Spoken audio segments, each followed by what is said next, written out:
Oh, where's the thing? I put it over. Oh, No, you had we it don't have this that whole snapper. That's I had okay. it. I got rid of it. So Good I evening. fidget with it. Welcome to AusTableTalk. My name is Luke. I am at the table with Lily, Steve, and Emerson. Good evening, everybody. Good evening. Hello. Hello. How has everyone's day been on a scale of 1 to 8? Oh, 8. Sure. wait, 8 being good? Yes. 8 being the best? Yes, 8 is the okay. best that you can get. That is the maximum on this chart. That's been like my 2. only number. Oh, no, I'll say 3. A 3. Oh, 3. so sorry. It's been long. But, 3 until I got here. Oh, Yeah, everything sweet. before arriving here was a 3. Yeah. But Love this it. has Real. brought it up. Yeah. Keep honest. 1 to 8. 1 to 8. I don't know, like a 4 or 5. Mm-hmm. My legs hurt. It kept raining. I was walking in the mud all day. Yeah, my legs hurt. Yeah. They still hurt. I've been sitting down for like an hour. Yeah. Mm-hmm. Right. I reckon 5, 6. Yeah. I got a lot done. Mm-hmm. It was a day, but I got a lot done. A 6 out of 8 is a big score. Mm. Yeah. That's good. Yeah. Like 75%. productivity, I feel That's like awesome. bounces it up. Do you know what I mean? Yes. Like my Your experience wasn't great. Yeah, my experience was like, but the outputs were good. I want to go back to sleep, but I did stuff. So, Mm-hmm. and now we're here. So, I reckon Yes. Mm-hmm. 5, 6. Yeah. Yeah. No, 5. I would say a 5 for me, and this makes it a 6. Yeah. Yeah. That's what. Yeah. Just bash that mic. Yes, I agree. Awesome. Yes, I was just much the same as you. Productive, enough, but could have been better. I couldn't get anything done all day. It was terrible. Anyway. Yeah. Hence the number. Yes. Yes. But I mean, 3 is only just below middle when Yeah. you're doing 1 to 8. Mhm. So it wasn't that bad. Yeah. True. True. Yeah, the 8 tripped me out. It's hard. When I say 3 and everyone goes, "Oh, it was terrible," I'm like, "Hang on, this is out of 8." So cool. Well, the topic that we're dealing with tonight is faithfulness, because for those of you who will remember or have been listening as we're going through this series, we're talking about the fruits of the Spirit. But before we get there, we have a couple of reels to react to. So whilst I can take credit for adding them to the list, I can't take credit for the suggestion. So Matt, our producer over there, who nobody can actually see if you're watching, but trust me, he is over there. The man behind the computer. The man behind the computer. He's actually the one that has shared most of these with me across the course of the last week or so. So Matt, thank you for your suggestions. So let's play our first one. Getting wind of mass conversions from the Islamic world to Christianity. Have you heard of that? Is that being overplayed? I'll tell you one thing, it's underplayed. I don't think people realize how many Muslims are becoming Christian. I know personally at least 100 people. Wow, just you alone know about 100 people. They're everywhere. Number one thing is dreams and visions. I'm hearing that. You had a dream. I had a dream of Jesus. Every ex-Muslim, I would say 50 to 70% of them explain to me, it's always like Jesus or an angel, but 9 times out of 10 is Jesus saying something, either very specific, like go to this store, meet this man, talk to him, he will tell you the truth. Oh my goodness. Or something like, I am the son of Allah, like something like that, like something so profound. Yeah. Mine was just him on the cross, 'cause that's what I needed. And then these people, when they're having these dreams, because Jesus is a person in Islam, they're realizing he's not a prophet. Even if the dream is just him like smiling at them, there's something about the encounter. That Christ is more than a prophet. Is There's that what you something mean? different Yeah. about him. He's not just a prophet. Yeah. And these Muslims, they're flocking to Christianity. I've been getting wind. Cool. Thank you.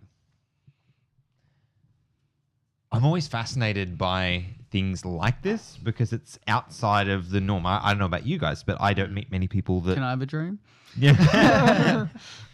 Actually, I think that's an interesting perspective. As a Christian, it's like, hey, can I have one of those? Yeah. I know. Obviously, they're very faithful and devout, especially in their religion. Yeah, it's interesting times. Mm. Yeah. Okay. So have you guys heard of this stuff before? Is this interesting to you in any way? Or do you... I've not heard of any mass conversions of Muslims to Christianity. But if it's happening, great. Yeah. Yeah. I don't. To be honest, I can't remember the who it was, but there was a guy who was an Adventist administrator, higher up in the church somewhere, and he had an opportunity to speak with a Muslim guy who shared this with him, that he had been shown that there would be this guy that he was supposed to talk to, and he would tell him the truth about God, and he was in these very high level dialogues with these Muslim imams and things like that as a result of this kind of thing happening. So Cool. I know even like adjacent to this in our church, I know there are people having similar experiences to this, which is That's cool. Yeah, that's good. It's crazy because when you look at prophecy, right? When we are coming to closer to the end of time and there's these polarized groups, one thing that at least in my reading of Revelation 12, 13, Muslims aren't really dealt with. And so the idea that this massive group of people just don't exist in this end of time narrative means that they must have fallen into one of two categories, right? That they're either on one side of the fence or the other side of the fence. And so it makes a lot of sense that God is going to be doing by all means possible to share the message with people who would not hear it otherwise. And I think people, especially Muslims, they are in more insular communities. They're much less likely to hear the message another way. So this makes a lot of sense to me. So. I heard a story of it's just a story, right? A parable, if you will. He there was a guy and he died. And when he died, he went into this afterlife, and there was a fence, and on one side of the fence was darkness and Satan, and on this side of the fence was light and Jesus. And they were both like, hey, you lived a very average life. We couldn't figure out which side of the fence you were on. So you got to make a choice now. And he goes, oh, I don't know. And so he just hopped on the fence and sat on the fence. And then everything went dark and Satan grabbed him. And he said, the fence belongs to me. Right? Yep. Because if you're on the fence, you're on Satan's side, is basically like, if you're not on You God's need to be side. committed. That's right. If you're not on God's side, you're on Satan's side. Satan owns the fence. And I feel like that's very much Muslims. Like they're very much like, yeah, we believe in Jesus. But, he was a prophet, and Muhammad was better, and he wasn't God. And we believe in the Bible, but, we like the Quran better. And it's like, well, hang on, you guys are on the fence. Yeah. Yeah, I mean, it's a lot more. There's a lot more to their theology than that. Have you ever read or listened to, as audiobooks are my preference, but what's it called? Nabil Qureshi was the author. He shared his life story. He was a Muslim who became a Christian. I'm just racing to find I'll just give a shout out to my friend Joey for that story too. Oh, I heard that in his sermon. oh, there you go. And I know he listens, so shout out. Very good. Seeking Allah, Finding Jesus. Oh, yeah. Have any of you ever read that? Wow. What? Yeah, go. There's a recommendation for all of you and anyone listening. But he goes right into the detail of because he was pursuing Allah so deeply and still ended up believing in Jesus, and the ramifications that had with his family and all that was just enormous. But he goes into the details of how they reason and how their theology works, and the supporting text that they have in addition to the Quran, and how difficult it is to extricate that from the narrative, and depending on which type of Muslim you are, it depends how you view those things, and then it becomes either harder or easier to accept Jesus. And anyway, but I highly recommend that book. So that was one. There's a couple more. They're not as heavy necessarily. So. Can I? Yeah. While he's sorting that out. Yeah. I just loved how he was like, because that's all I needed. Like, Yeah. God showed me Jesus on the cross because that's what I needed. And I feel like when you hear about other people's experiences with Jesus, some of it may seem far-fetched, especially when you put that dramatic music over it. But it's real. Jesus is real, God's real, and their personal walk with Him, I think, is really cool. Being able to control it within the world that we live in when it's so secular in nature, and even within church, we're so logical and cold sometimes, and we forget that God works in mysterious ways, for real. Yeah, and it seems like his experience is so personal, and the individuals that he's connected with so personal of them, like growing up in that Muslim faith and then coming to see light in or like truth for themselves. I don't know. I'm obsessed with the individual walk. Yeah. Like the personal walk with Jesus, to the point where I really struggle to stereotype like Christians is all one thing, Muslims are all one thing. Yeah, there's probably Muslims that you would resonate with more than some Christians. Yeah. Yeah. Yeah. Yeah, there's probably Muslims that get who Jesus is more than, and they just, their theology and their whatever hasn't linked up in some way. And I'm not the all right knowing person. I'm just another person on the same walks, but I just respected that. That was cool. Yeah, I like that. This one Matt sent me as well, and he sent this with a question mark. Like this needs explanation. This is just a picture, so I'm gonna read it out for those of you who aren't watching it. It's a comparison. It's got the modern Jesus versus the biblical Jesus, and I object to this particular. I was just going to say that up front. I object to this false dichotomy. But here, let's read it anyway. I was just thinking that too, but yeah. Okay, so on one side, we've got the modern Jesus, preaches solely on the message of love. The biblical Jesus emphasizes the righteousness of God. The promises health and the modern Jesus promises health and prosperity. The biblical Jesus offers salvation, hope, peace, and joy. The modern Jesus avoids any negative messages, whereas the biblical Jesus warns about sin, judgment, and hell. The modern Jesus is loved and accepted by the world, but in the biblical Jesus, he is hated by the world. The modern Jesus prioritizes fulfilling your desires over God's intentions, and the biblical Jesus prioritizes the will of God the Father. Last one, modern Jesus strives to avoid offending anyone, whereas the biblical Jesus offends the world with the truth. So I don't know, like right from the get-go, are there any things in there that you'd like to respond to? I just don't think it's true. I don't think that this modern Jesus idea is a modern thing, and I think that this framing of Jesus that they've put under modern Jesus, I think that framing of Jesus has always been around. Like people have always said, "Oh, he's great. Oh, he loves this and that and the other," and they just come up with what they want him to be.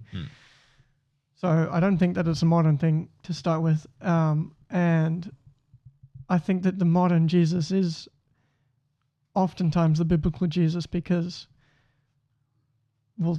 modern day Christians have the Bible, and so we see the biblical Jesus. Yeah.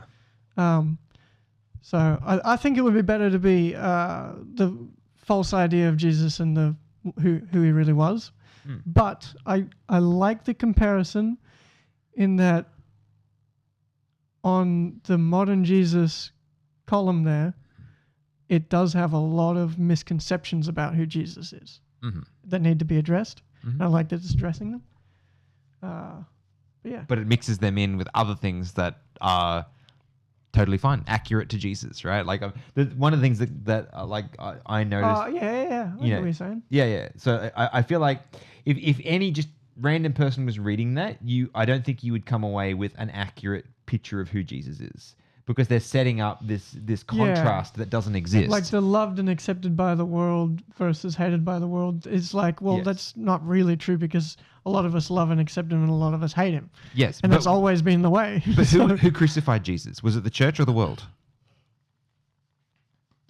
It was the Jews. yeah. Right. It was God's denominated people at that time. Yeah. They were the ones that killed him, And so and who were the ones that did follow him? They were the tax collectors, the sinners, the ones that, yes, granted, reformed. They followed him, but it's the ones who recognized their need. They were the ones that felt at home with him.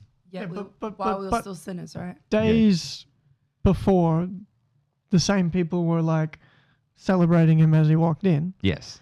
And then like years after, the same people were celebrating him. So it's I don't know. Like I get what you're saying. Yeah. Yeah. He in the Bible he was hated by the world, but also I would say in the Bible he was loved by many. Yes. I mean, we have the epistles, which are literally written to whole entire groups of people that love Jesus. Yes. Yeah. But anyway, I think that we have made our point, and I think the macro point here is that there's a lot of people that post a lot of stuff on social media, and there's no law that says they're right. So read things critically. It's almost more because I reckon I mean Jesus is the same person though. Yeah. He's the same guy.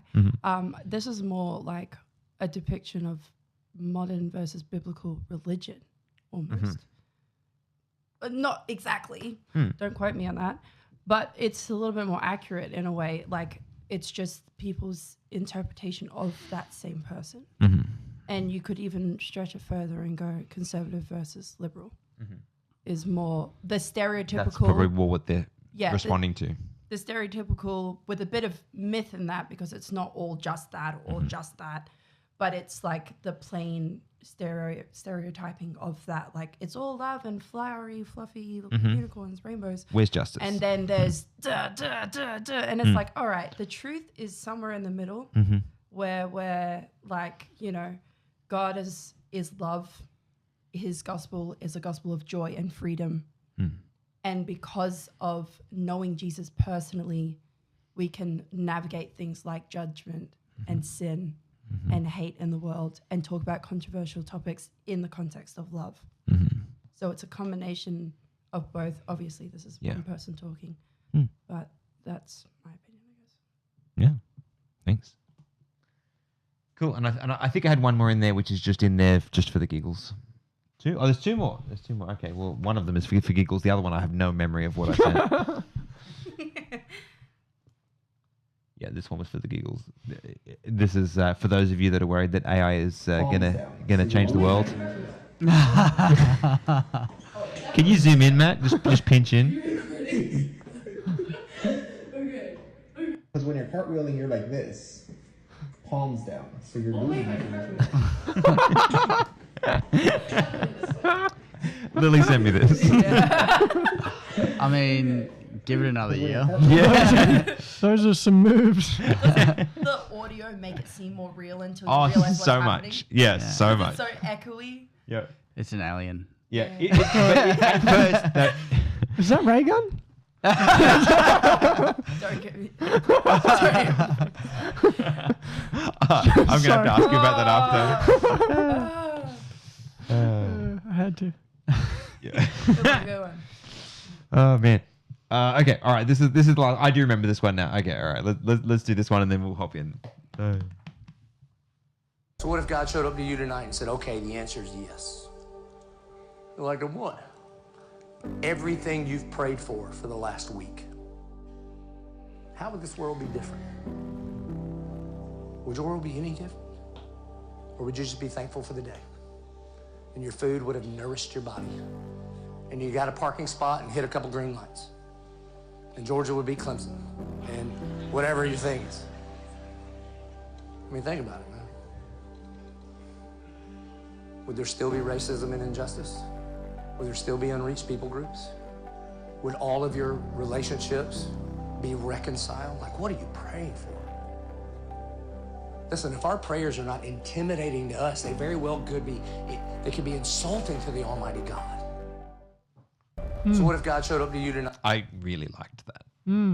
Because sometimes I know for myself, I fall into patterns, and sometimes, I don't know, if we're not expecting the prayers to get answered, sometimes our prayers just aren't big enough, Yeah, but conversely, you don't want to be like, and be with everyone who doesn't know about you. Yeah. Yeah, mate, You want it to be intentional. That was meaningful.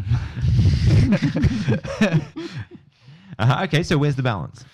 I don't know. Actionable things. Mm-hmm.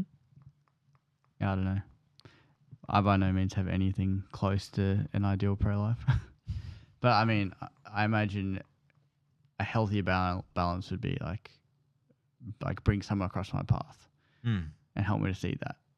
Like, that would be better than be with this random tribe who no one knows even where they are. Like some ethereal thing they're imagining.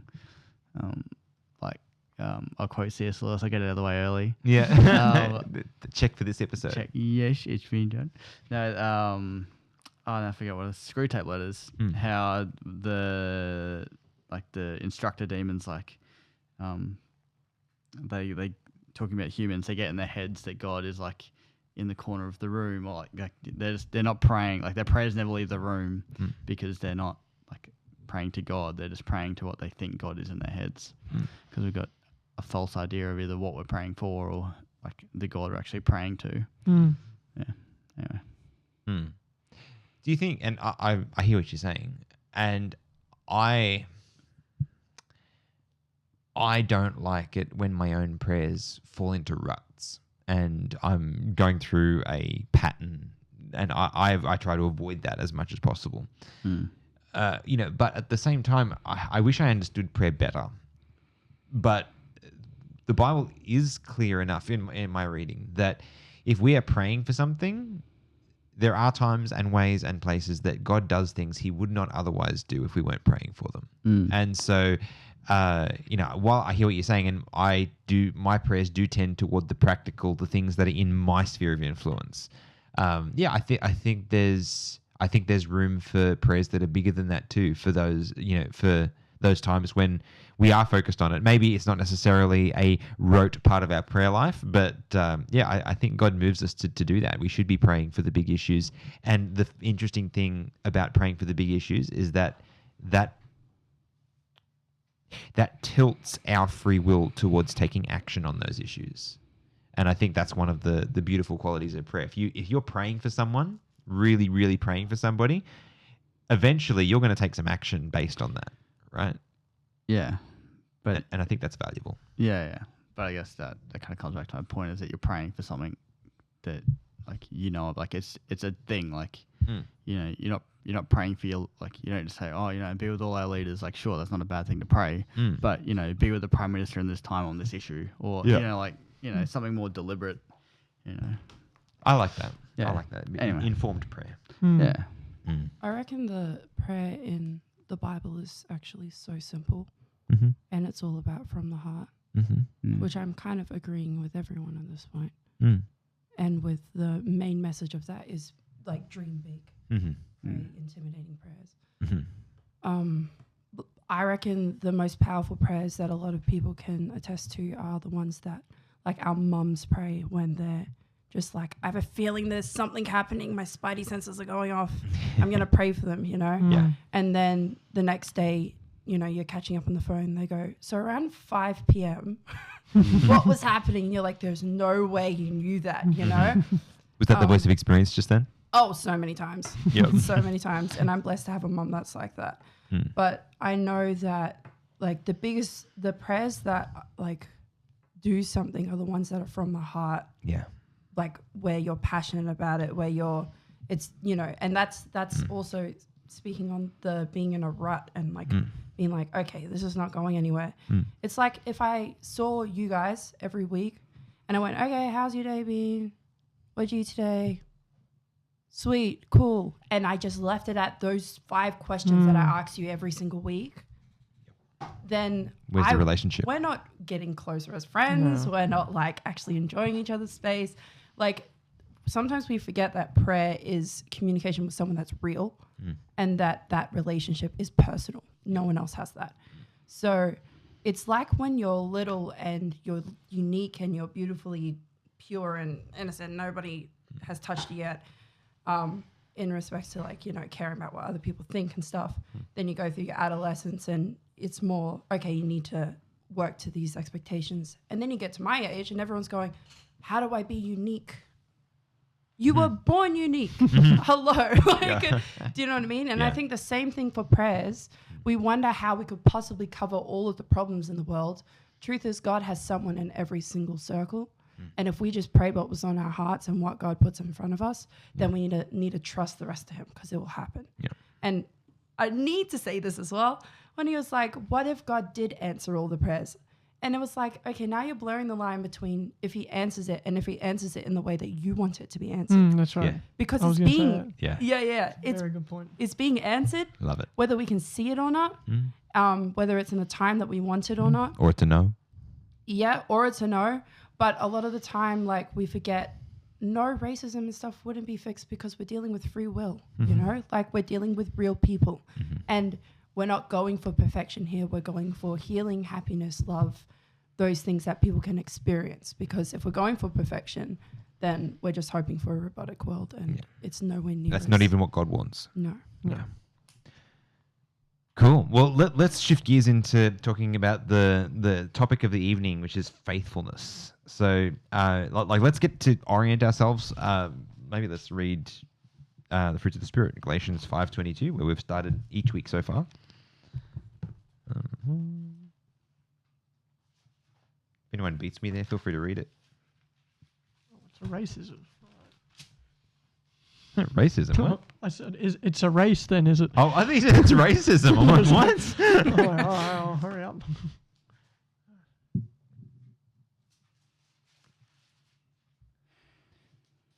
But the fruit of the Spirit is love, joy, peace, long-suffering, kindness, goodness, faithfulness, gentleness, self-control. Against such there is no law. Right. So, faithfulness. What's your definition of faithfulness? When you read that, what's the first thing you think of? I've always struggled with faithfulness as definitionally, because the Bible has the definition in I think it's Ephesians 2:8. Let's just go there and check.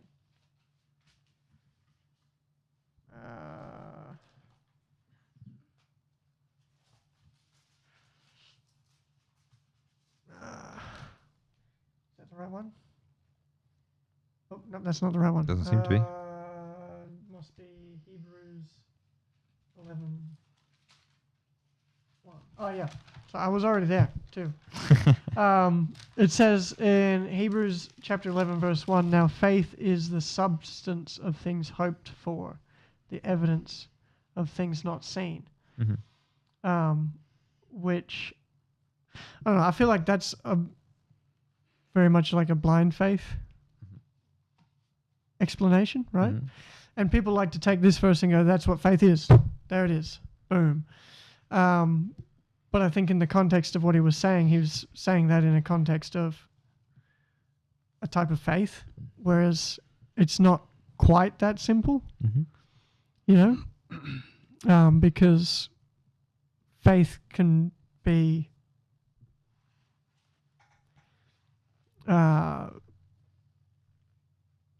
like a trustworthiness.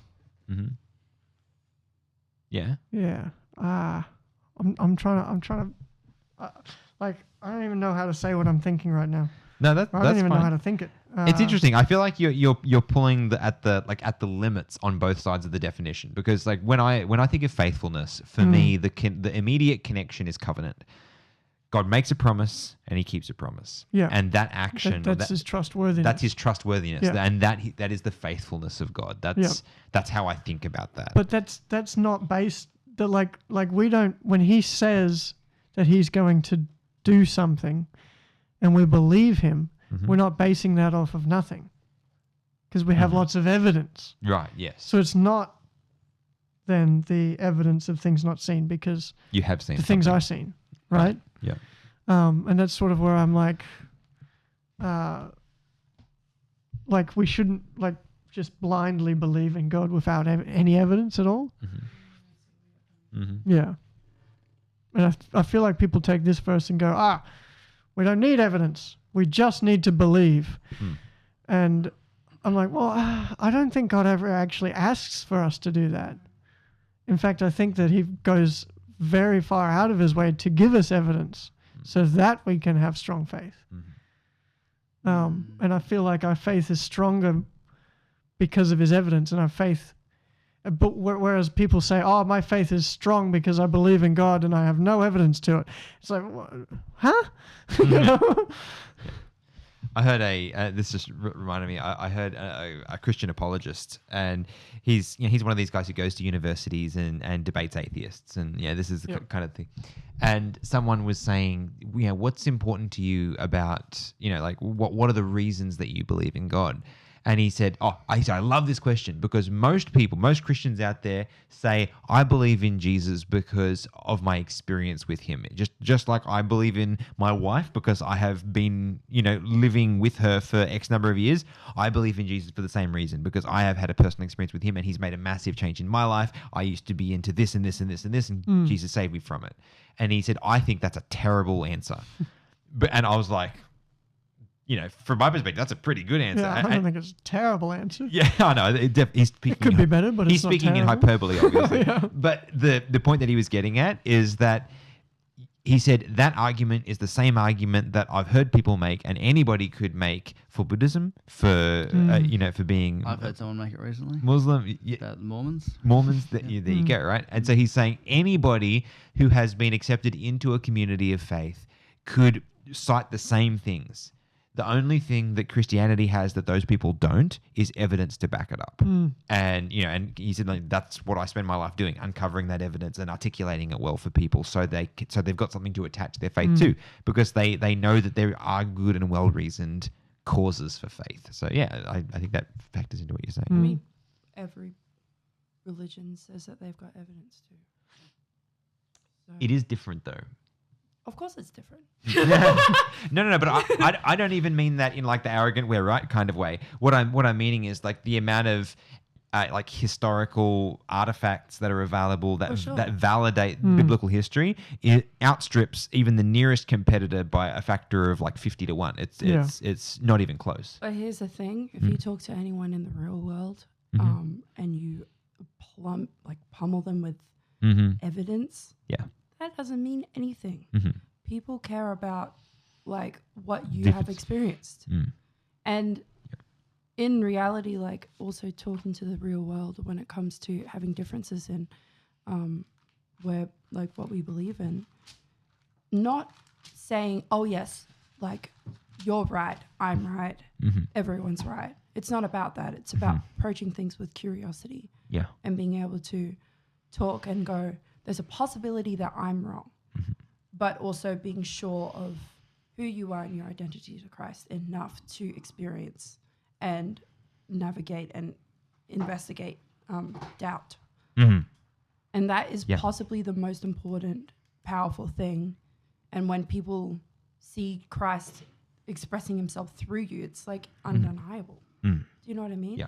It's like we don't need some fancy key or some fancy bit of evidence. And that's talking from the ministry that God's put on me.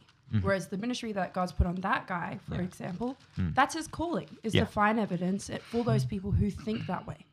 Whereas for me, I'm more of a connect with the person, and just let God speak through me. And it's insane, because who else knows someone's heart and soul and their triggers and what makes them happy and what makes them sad and what makes them passionate about something more than God does. And it's like reaching someone is a personal connection with that individual who was unique. There is no special sauce that you can just sprinkle on it, slap it, give it to them, and they go, oh my gosh, God is real. He is real, so we don't need to worry about it. And the system that we're working with, it isn't broken like the rest of the world. It's God's system, it's God's plan, so it's going to work. It's not like you're walking into court, you're innocent, so you're going to get out of it. Do you know what I mean? We are in his court, so it's going to work out. No, you're absolutely right. Every time I've had like a apologetic sort of discussion with a non-believer and I present the evidence and I answer their questions and their issues that they have with it, at the end of it, they're not a Christian. The only thing that I've accomplished is they go from thinking Christianity is stupid to thinking, oh, it actually makes sense, but I still don't believe it.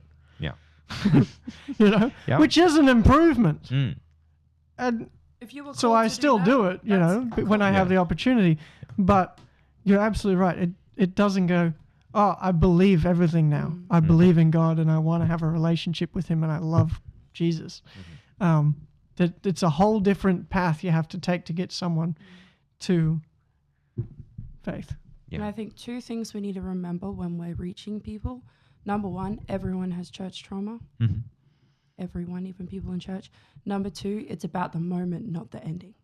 Because you might not be there for the part where they go, whoa, God is real, you know? They might just go, oh, Emerson told me that really cool bit of evidence. And that's God's recalling that in the right moment. Going, That's whoa, one brick in the wall. you know? Like, you're a part of the plan. That's the whole thing. So we shouldn't get discouraged when we're doing God's calling and we're not seeing the fruits of it. Maybe the reason why is because we're meant to have faith and just... And I think what you're describing there, and it's a moment, but we don't see necessarily the whole process. I think that's where God's faithfulness comes in, right? Because if God is drawing us continually, it doesn't stop. If He's pursuing you, he's not gonna quit. That's the kind of God that He is. He's done that for His people corporately, but I think as individuals, it's the same deal. One of the more famous like faithfulness passages, I just looked it up, is in Lamentations 3:22. It says, through the Lord's mercies we are not consumed, because His compassions fail not. They are new every morning. Great is thy faithfulness. And I think that's kind of the picture of God never getting tired of the promises that He's made. It's not like, oh, man, these guys, again, for the 10,000th day, that they have done that. Oh, well, I'm going to give up now. Like, it's just not in His mindset to do. He's there for the journey too. And I think we need to see other people through Jesus's eyes as well, and see them not as, oh, you don't believe in God, I'm going to make you believe in God. What's this backstory, man? Yeah. Get invested. Like, get to know them and explore the little things that they've explored, Like, oh, what if God's not real? What if He's... Because how is so much bad things happening in the world, There's all these questions that they have, rather than dismissing them and going, if we look into all of that, we're going to be here for so much longer. The whole point is that you're here in this moment of their life for such a time as this, and you need to trust in God's faithfulness to pull through on patiently being with you until you figure it out. Because whether you're in church or not, there's heaps of people in church who don't believe in God for real.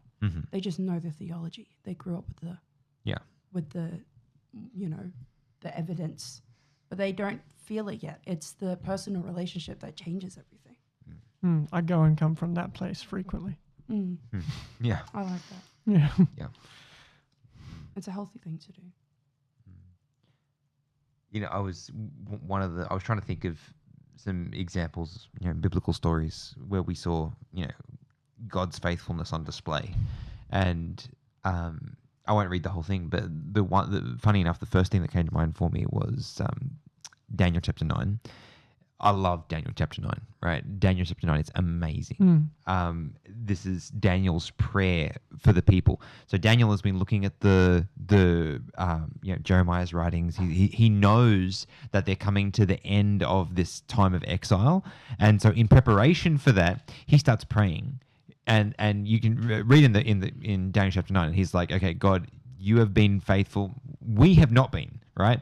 We have been absolutely hopeless. He uses different words, but he says the equivalent of, we've been absolutely hopeless, but your promises are built of stronger stuff. You are made of different things. You keep your covenant, you keep your promises, but we don't. We understand that, but we are asking you on the basis of your own faithfulness that you maintain that faithfulness to us, and you release us and you send us home.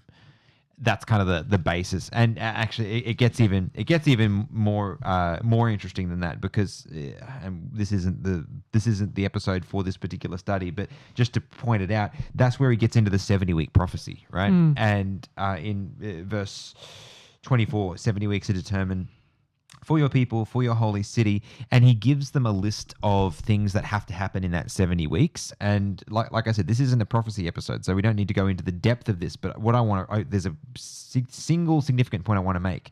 He gives the list of things that need to happen: to finish the transgression, to make an end of sins, to make reconciliation for iniquity, to bring in everlasting righteousness, to seal up the vision and the prophecy, and to anoint the most holy.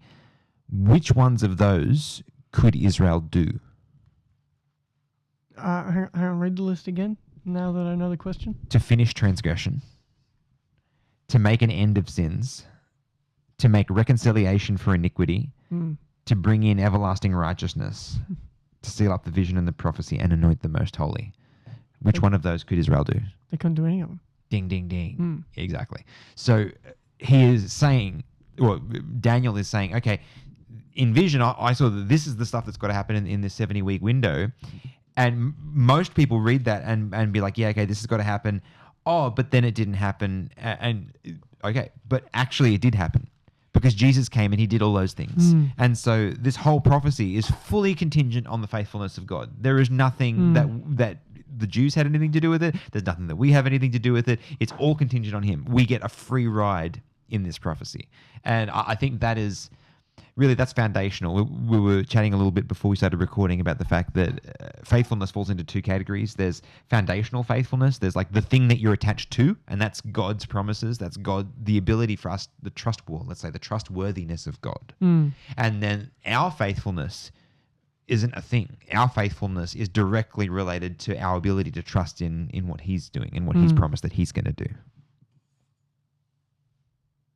Sorry, I just started preaching, didn't I? No, it's good. I think people tie faith to belief a bit too much. Okay, how would you define the difference? Well, I think people go, I believe in God, and that's my faith. Like they just say like, my faith is strong, but what they really mean is, I really believe in God. You know, and it's, yeah, okay, sure, but do you really trust him? Like, do you turn over your entire life to him every day and say, when you wake up, you say, Lord, I'm giving myself to you wholly. You know, take my life and use me and mold me and do with me as you please. I just want to be a vessel for you, because I know that your decisions are better than mine, and I know that you could run my life better than I could run it. Yeah. You know, is because that's what faith is. Not I really believe in God. It's I really trust him. You know. Yeah, belief. I see. That's why I'm saying, like, they tie it to belief too much. Like, my faith is my belief. So I guess what you're saying there is, if I'm understanding you rightly, belief is the factual knowledge, the fact that I know there is a God. Exactly. Whereas faith is trusting that belief God. is a step in the process. Yes. Absolutely. Yeah. It's important. Yeah, that's right. I mean, you can't trust someone you don't believe is real. You know. Faith can have certain, like it's a range though. Yeah. Like you can have strong faith or weak faith. Oh yeah, definitely. Yeah, and I like what you're saying with the trust is related to faith. That's what you're saying, right? I'm saying that trust God. I'm saying that faith is much more related to trust than it is to belief. And I'm saying that's where I feel like a lot of people go wrong. Because belief can be like you state it and you move on, whereas faith is something that is a lifestyle. Yeah. Yeah. But I think. Yeah, because then you get into like faith, belief, surrender, trust.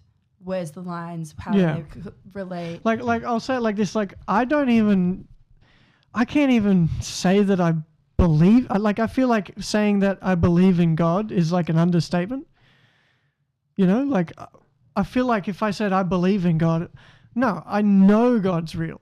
Like it's not like I believe in Him. No, I know for a fact that He's real, but still. My faith is weaker at times and stronger at times.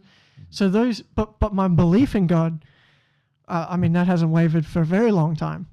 It's wavered, but not for a very long time. Like, I know He's real, and there's nothing that you could say that would change my mind to say that He isn't. But my faith in Him wavers all the time. It's up, it's down, it's up again. It's down for a long time, and it's up for a long time or a short time, you know. I'm sure that's, well, I hope that's not just my experience. No, it's not. Actually, I hope that your experience is better, but you know what I mean. So yeah, I think that would be really interesting study to do on I believe help my unbelief. Like what was the first translation? Do you know what I mean? Do that little theology dive. Yeah. That would be really cool. Yeah. On that That's a very context. good point. That's a very good point because that whole concept might be where this idea comes from. There was a missionary that went to Vanuatu when it was still New Hebrides, right? Or one of the original missionaries that went there, and there was no Bible in the local language. And so he's like, okay, my first job is to make that happen. And so he learnt the local language and started trying to translate the Bible. And he was trying to translate a certain passage. I cannot remember which particular Bible verse it was, but it was to do with like having faith in Jesus, right? And he was trying to find the word in the local language that actually fit for that, and he was really not coming together on it. And so like he's like, I'll work on it, you know. And he was sitting on they had built a little cabin kind of thing, and he was sitting out front on a chair, and he recognized, oh, I have faith in the chair. Like I don't like start sweating and panicking that it's gonna fall out from underneath me. I'm going to sit on it, and I know that it's going to hold me. I've got confidence. I have faith in this chair. And so then like he used that to like figure out that's actually the word I'm going to use. Like the way I feel about the chair is actually the way I feel about Jesus, because I have faith that he's going to hold me up. Confidence is a good word. Yeah. Confidence is a good word. And the reason why he would is because he sat on a chair before and it's worked. Yes. But it might not be that chair, but he's sat on a chair before. He's familiar with the concept. Yeah, right? yeah. So it's like, I love talking about how based on the past and the fact that you're still alive and the fact that, you know, there are blessings and you've gone through things and grown and being able to be molded into a better person. That's all evidence for, like, based on the past, we can trust for the future. So if we're just riffing on the idea that we had before of, you know, God's faithfulness is faithfulness. That's the core. That's the foundation. Our faithfulness is reflective of that, or attaching ourselves to that faithfulness of God. Striving to be that. Yeah. What does that look like? What does that look like in your life? If you're, okay, we're talking about the fruits of the Spirit. God is working in you and he is increasing your personal levels of faithfulness. What does that look like? How do you look at someone and say, oh yeah, God's growing that in them?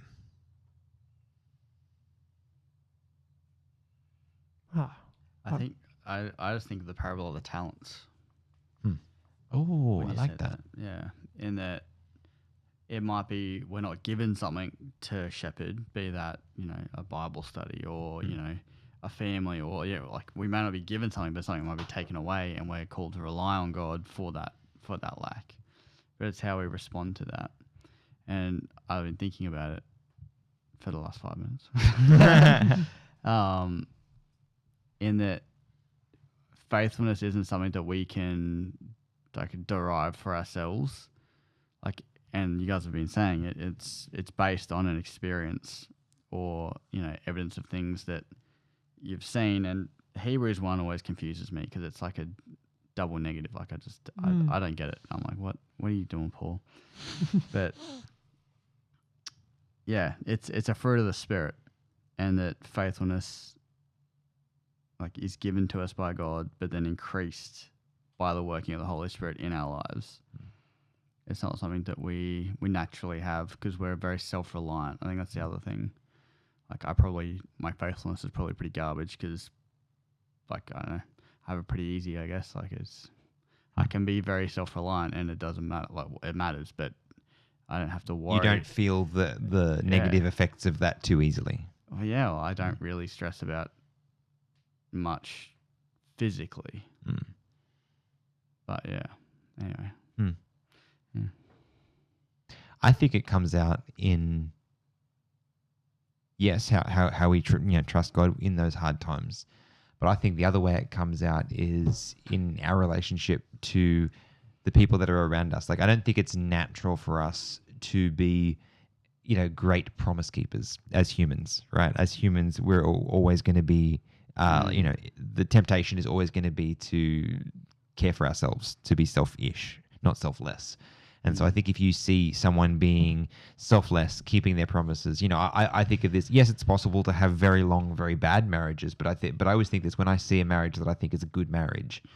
And I'm like, man, those people were faithful. They kept their promise and they held it together, and they, you know, probably went through hell in the process, absolutely, but they held it together, you know, and they love each other and they're committed. And I think that's beautiful when I see that. And that's just one example, but that can come in the form of, you know, parent-child relationships. That can come in the form of friendships. You know, like any relationship that you have with another human being, I think is an opportunity to demonstrate faithfulness that God's growing in us. I mean, that's the whole point, isn't it? That the fruits of the Spirit is God's characteristics. And it's called fruits of the Spirit because when we let Jesus into our heart, it bears fruit. Mm-hmm. Yeah. You know, I think about the parable of now I'm getting all my sources mixed up. But I'm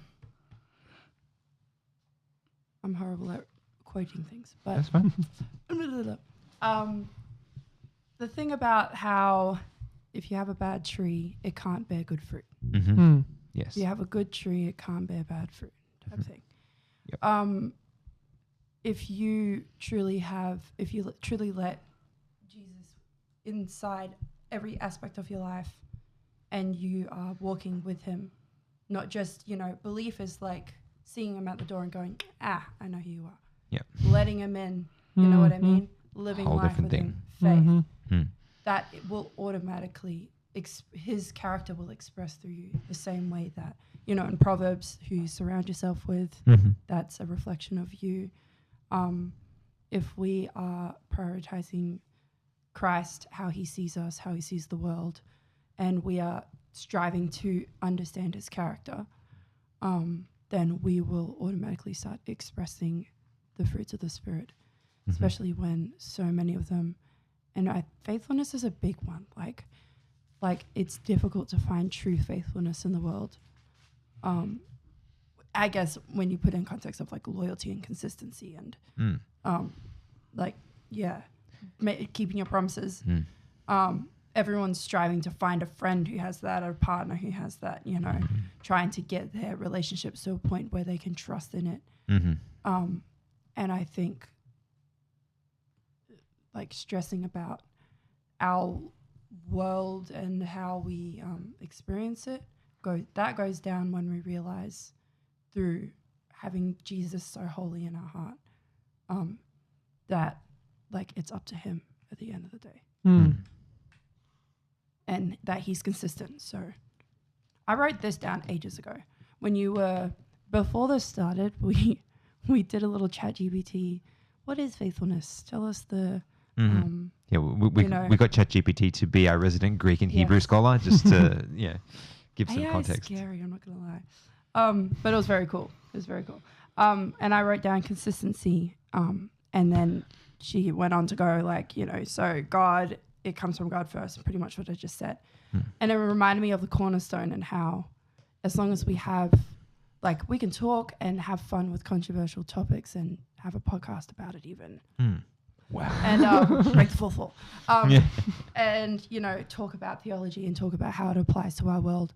But if we don't have the cornerstone in place, then we've kind of missed the point. And when we put him in place... and don't take his faithfulness for granted, but like have him go, okay, he's the only consistent thing in my life. So why would I not put him in the center? You know, everything starts expressing itself as it should. And you start to do that because that becomes that's what's right in your mind. Do you know what I mean? Like if you're experiencing that, you want to be able to do that for other people. Yeah. It's an act of love. I think one of the things that has been really interesting as I've reflected on some of the fruits of the Spirit that we've been doing is that some of these things are powerful, right? They're powerful even if they're not attached to God, because God made humanity to work a certain way, right? And you wrote the word on the pad here, consistency. If people are consistent in any positive thing, it's a superpower. It is so hard to be consistent. Why do you think? I mean, if consistency was easy, everybody would have a six pack, right? Like it's just the way it is. Like the fact that it's hard is the point. That's what makes it a valuable item, because not everybody has that. And not that I'm implying everybody that loves God will have a six pack, but what I'm meaning is like that. Wow, please don't. Eventually, maybe. Please don't cut that as a soundbite. Please, nobody do that. But my point is that value, if God is consistent and we mirror that, we reflect that, and in our human way lay hold of his power, and that consistency comes into our life, that's going to benefit our relationships with God, with our friends, with our spouses, with our children, with our churches, with our everything. Because they're expressing the fruits of the Spirit. Yes. Exactly. Yeah. I want to read this verse. Go for it. It's a classic verse, but it's a really good one. Ephesians 2:8 is where I tried to take us before when I was looking for a different verse. Anyway, for by grace you have been saved through faith, not of yourselves. It is the gift of God. And so, I guess there's a couple ways to look at this. The first way is, obviously we're saved by the grace of God, right? Because we don't deserve it, but he does it anyway. And then it says through faith. So faith is the portal to which we get to grace, to save us. And there's the two ways to look at that is like, I choose Christ, and that is my faith. So my faith, my choosing Christ, you know, like I said before, Lord, I want you to take me completely. I give myself wholly to you, is the avenue to grace. The other way of looking at it is God's faith.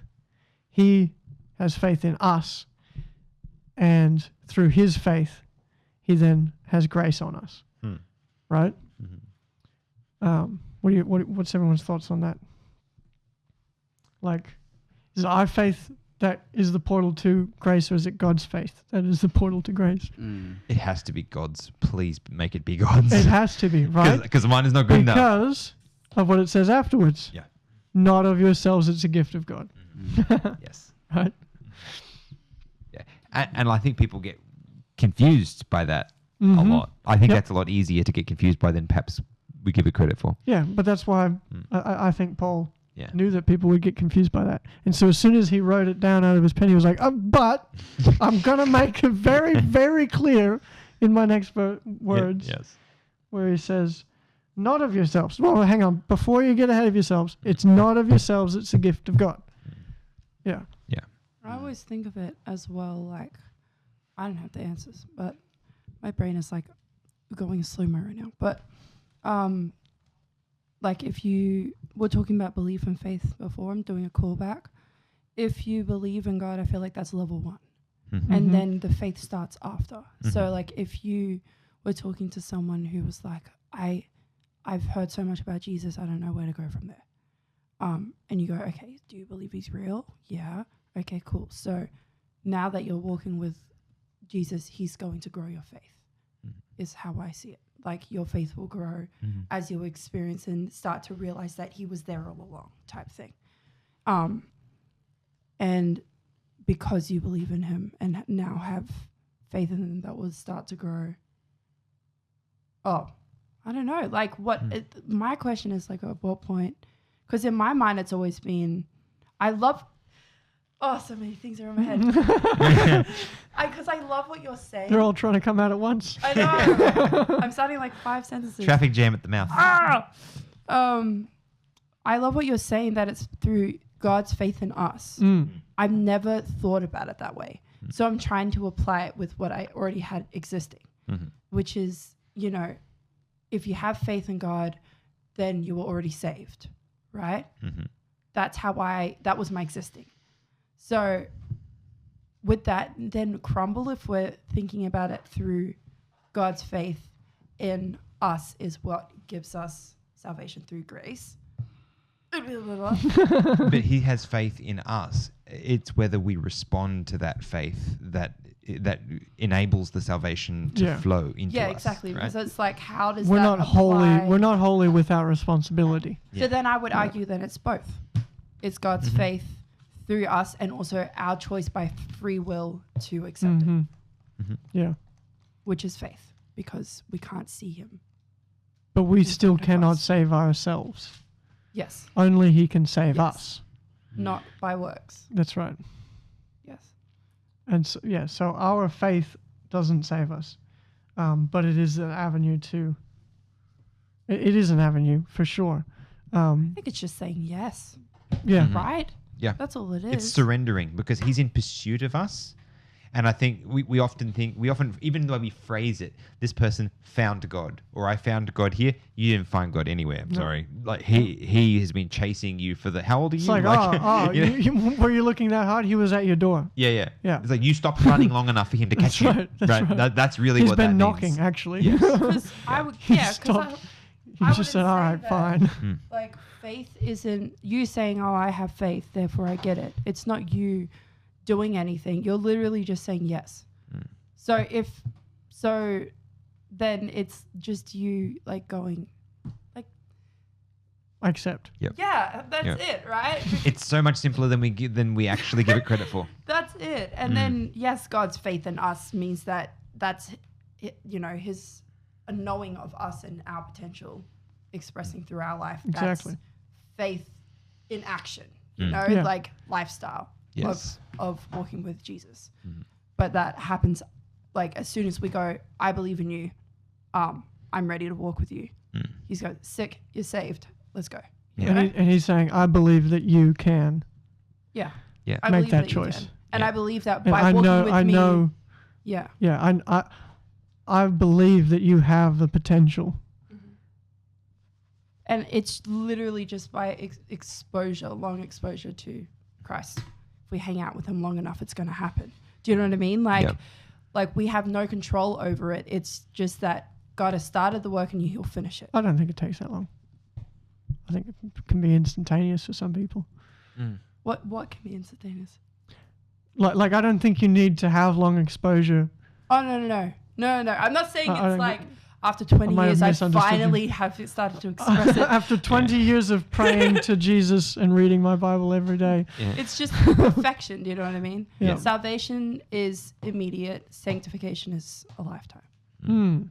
Yeah, I like that. Just before Steve runs out of fingers and phones, did you want to share any of those verses that you've got stacking up over there, bro? Oh, that's all right. I've just been trying to keep up and seeing if I could add stuff. But yeah, I've just been Just listening. jump in. Just jump in. Just completely ignore us and stomp over the top of the conversation. Yeah, so definitely faithfulness does like struggle to get my brain wrapped around it, but often where we see it popping up is tied very closely to righteousness, particularly God's righteousness.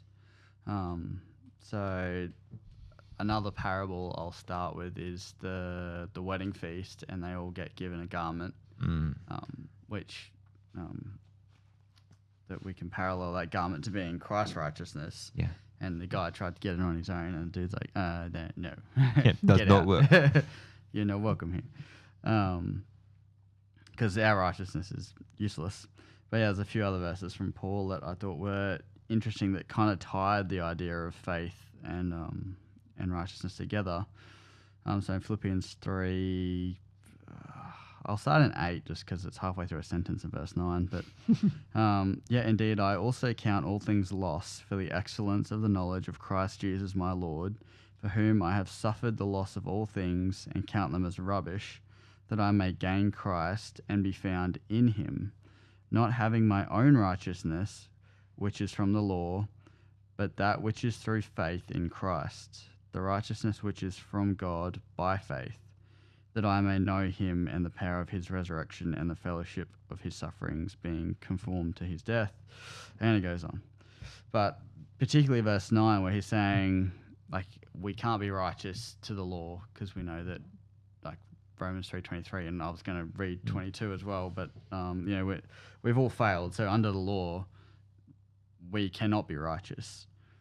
But Paul's saying that he can still be found in Christ by having the faith in Christ, because Christ had faith in God. What have I done? Am I stroking out? I missed it too. I'm sorry. I am so sorry. It's got nothing to do with you. Oh, good. I did something, and I didn't think anyone saw it. She saw it. She started laughing at me, and then we both lost it. And then he just started to giggle over there. That's why I turned over here so that we can continue. I'm as confused as you. I am really I sorry, know, Steve. Please continue. I was focusing until she laughed at me. That's all right. That's all right. I'm sorry. That's cool. That's cool for everyone. Anyone watching, they can. Yeah. No, that's fine. I don't care. I really don't. Anyway, but yeah, so like Jesus had faith in God that he would accomplish the work that he'd promised, and I think I agree to some extent that faith is evidence-based, but also to an extent it's not, and I think that's what faith is, and I think that's partly what Paul's trying to get at, even though it's confusing and backwards in saying that it's evidence of things unseen, and that God rocks up and says, "Yo, Noah, build a boat." Yeah. And I was like, "What? Are you tripping? Like what?" It's like, "Nah, bro, build a boat." He's like, "Okay." Yeah. So he had faith. He didn't be like, "Yeah, nah, I don't like that's impossible, God. You know that ain't gonna happen." Like same with Abraham. Like Yeah, I was thinking that. Like the early guys, yeah, the first guys that didn't have as much evidence as we have. yeah. I mean, like Noah knew Adam, so he knew a dude who knew God. Like Yeah. so he had evidence of God existing and what he had done. But also he had no evidence of a flood, you know. Like, anyway, I don't know what that would be like for me. Probably something very simple, like just food spawning in. I'd be like, what? Yeah. Like, you know, something like that. Like, Yeah. if God's like, God came to you and said, "Hey, you see how I built everything? You know how easily I could destroy it." yeah. Anyway, I'd be like, "Yeah, I believe you." yeah. Yeah, but I feel like Abraham's a better one because he's like, "Hey, Abraham, kill your son." You know, it's like, what? Notice the Bible version we continually use is really, really interesting. It's like, "Hey, Abraham." This is Yo, kill your son. This is the version. The ASV. the Bogan translation. The Bogan translation. There you go. What's up? Yeah. I always wonder how much, like, because dialogue can't be all posh, blah, blah, blah, blah. Do you know what I mean? He grew up in Nazareth. The disciples swore their heads off. Do you know what I mean? Like, I want to be able to understand what the at the very first translate. Like, do you know what I mean? Yeah, like what did it actually sound like? Yeah. And how much, I want to talk to the people who wrote the Bible and be able to be like, so how much did you censor? Like, like how much of this was slang? Yeah. And how much of it did you make it into so that you could be an actual credible, like, author? Well, does anyone have any other thoughts that they'd like to share before we wrap this one up? I feel like this went a lot of places that I didn't expect it to, but I loved it. No. Any final thoughts? No. No. Awesome. Well, before we wrap this one up, I haven't mentioned it for a couple of episodes, so I want to say it out loud right now. If you have anything that you want to share with us, or you want us to talk about, or any of those kind of suggestions, please let us know. We would love to hear from you. You can find us on any of the socials. At AusTableTalk is our handle, basically everywhere. We also have a Discord channel. Please feel free to pop in there if that's your thing. And also, what we would love to be doing, we want to hear from you guys that are having these kind of conversations around your table or in your lounge rooms or in your living rooms. And we want to shine the spotlight on you guys. So if you have a group like that, take a selfie, send it to us, or send us a quick video. Just tell us what's awesome about what you guys are doing, and we would love to share that on a future episode. So we're going to leave that there. Thank you so much for joining us for this study, and we'll be back next week with the next one. God bless.